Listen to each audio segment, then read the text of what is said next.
Nah, ini tadi ada pemaparan yang sudah cukup komplit, bahkan sampai anjuran agar penumpang ini harus melakukan apa begitu saat penerbangan. Apalagi ini long haul begitu ya, Pak Cepi, kalau kita mengaitkan dengan SQ321. Ada lagi tidak sih sebenarnya yang kurang? Atau saya akan ini juga sih meng-highlight yang soal kadang kita punya cabin 7 kilo bisa masuk ke atas di cabin rack, tapi tidak apa-apa gitu dengan menaruhnya di lantai. Apakah ini harusnya tidak ada kompromi untuk meletakkan barang-barang di sekitar kursi penumpang? Atau ada hal lain yang bisa ditambahkan? Intinya begini, pesawat itu kan berada di satu ruangan, ya, ruangan 3 dimensi, dia bisa ke atas, ke bawah, ke depan, ke belakang dan sebagainya. Sehingga kalau mau aman, semua orang atau barang itu harus terikat. Itu aja sebenarnya, sesederhana itu. Ya. Pernah nggak karena turbulence pilotnya benjut misalnya? Nggak akan pernah. Karena pilot sangat basic, ya, sangat awal dalam pelajaran pada waktu dia flying school, dia duduk di kokpit langsung harus ikat fasten safety belt dan shoulder harness. Dia harus melekat di kursinya. Dia merupakan subsistem dari sistem pengendalian pesawat. Jadi dia nggak boleh bebas. Dia harus terikat. Itu sebabnya kalau saya melihat bahwa bagi penumpang yang paling aman tuh sebenarnya 2 hal, ya. Ikuti aja instruksi dari kru, ya, apakah itu cockpit kru atau kabin kru, terserah. Yang kedua, duduk dan safety belt fasten.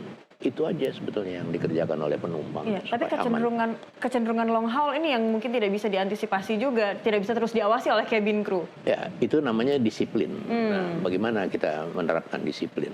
Karena begini, pesawat terbang itu aman sekali, ya. Pesawat terbang itu didesain dengan bentuk yang sangat aerodinamis sehingga dia bisa terbang.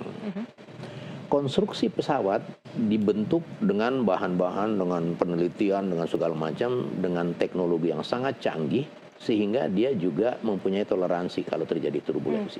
Dia aman, ya, pesawat itu aman. Tapi kalau dengan SQ321 dengan Boeing 777 ini bagaimana dari amatan Pak Cepi? Aman kan, kecuali yang nggak pakai safety belt. Kan jelas sekali kan. Yang celaka yang nggak pakai safety belt, pasti itu. Sesimpel ini penumpang betul-betul harus tetap menggunakan safety belt mereka begitu? Idealnya harus begitu.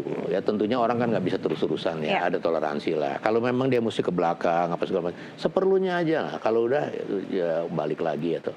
Dan ada betul long haul itu punya handicap, misalnya kabin kru tuh menyajikan makanan apa segala macam, itu tantangan, ya. Tapi selama aturan-aturan dan apa namanya prosedur itu dilakukan dengan baik, maka bisa dikurangi, ya. Saya nggak bisa bilang dihilangkan sama sekali, paling tidak bisa dikurangi. Pilot mengerjakan dengan benar pekerjaannya, dia pasti memberitahu kalau ada turbulence di depan. Kalau dia kasih tahu, tentunya yang ngasih makanan juga berhenti, penumpang juga duduk. Jadi itu semua untuk keselamatan. Semua di dalam aircraft itu mempunyai antisipasinya masing-masing begitu. Kalau tadi juga kita mungkin sempat melihat video-video yang beredar, cabin crew-nya ini sangat tenang. Itukah yang harus dimiliki itu pasti harus dimiliki oleh semua maskapai. Tapi kalau SQ sendiri karena kelebihan ya, karena Singapore Airlines, atau memang ada hal yang betul-betul harus dimiliki oleh cabin crew untuk hal itu? Enggak, jadi saya nggak mau bicara tentang maskapai, ya. Saya mau bicara tentang penerbangan pada umumnya. Tapi kalau saya bilang bicara maskapai, nanti iklan lagi. Maskapai apapun, ya, sebenarnya kalau dia mengikuti aturan standar, prosedur, regulasi dan ketentuan yang berlaku, dia akan aman, dia akan bagus. Kenapa banyak yang nggak bagus, ya? Kenapa banyak yang komplain? Itu pasti ada peraturan yang dilanggar, itu pasti udah pasti. Karena peraturan di dalam penerbangan itu begitu ketat, ya, begitu ketat. Penerbangan itu high tech, tapi dia juga high regulated. Ya. Dan dalam penerbangan itu diperlukan 3 hal yang prinsip. Self discipline yang tinggi. Self discipline tinggi itu nggak mungkin kalau tidak diikuti oleh close continuous monitoring, pengawasan ketat yang terus menerus. Dan ini juga kurang efisien apabila tidak ada law enforcement dengan efek jera apabila terjadi pelanggaran regulasi atau prosedur.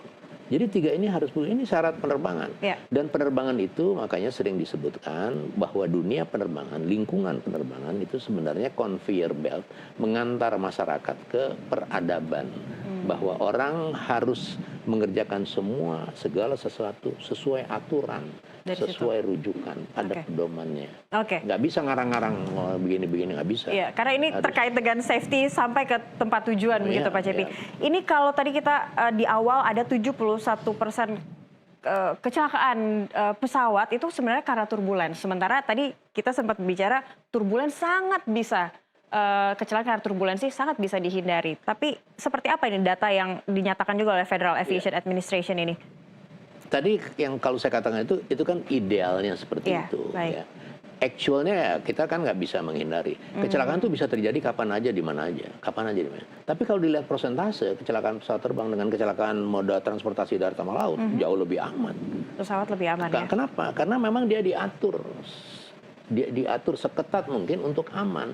Bahwa aman 100% ya nggak mungkin. Iya, tapi Pasti ada aja. 71% ini kebanyakan kecelakaan pesawat karena turbulensi, data itu valid begitu? Apakah seperti itu kondisi Ya, yang kalau memang itu sering kali satu penelitian, ditemui? saya nggak bisa membantah, bisa aja terjadi seperti itu. Tapi kan itu kan ada sebabnya kan. Makanya di semua negara anggota Perserikatan Bangsa-Bangsa secara otomatis dia menjadi anggota International Civil Aviation Organization namanya. Semua negara harus memiliki National Civil Aviation Authority namanya untuk mengelola penerbangan sipil di negaranya. Dan itu merupakan subsistem dari sistem yang global sifatnya. Itu sebabnya ada aturan-aturan dalam penerbangan itu bersifat internasional. Salah satu aturan yang harus dipatuhi adalah misalnya Civil Aviation Safety Regulation, ya CASR. Itu aturan-aturan yang standar yang harus diikuti semua. Nah, apabila aturan-aturan ini diikuti dengan baik, kemungkinan kecelakaan itu kecil. Ya. Kemungkinan kecelakaan yang fatal. Nah, kalau kecelakaan bisa saja terjadi. Dan kecelakaan kan bisa terjadi kapan aja, di mana aja. Bisa meminimalisir jumlah korban begitu ya? Itu sebabnya kalau terjadi kecelakaan harus ada investigation body namanya. Panitia penyelidik penyebab kecelakaan pesawat terbang. Di Amerika namanya National Transportation Safety Board. Di Indonesia namanya NTSB. Terserah siapa namanya, tapi lembaga itu mempunyai kewenangan, mempunyai otoritas untuk menyelidiki kalau terjadi kecelakaan.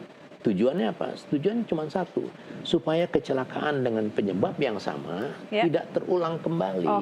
Dan itu menjadi masukan tidak hanya bagi maskapai, tapi bagi semua itu dipublikasikan. Misalnya kejadian SQ kemarin nih, itu pasti KNKT Singapura yang akan menjadi pimpinannya.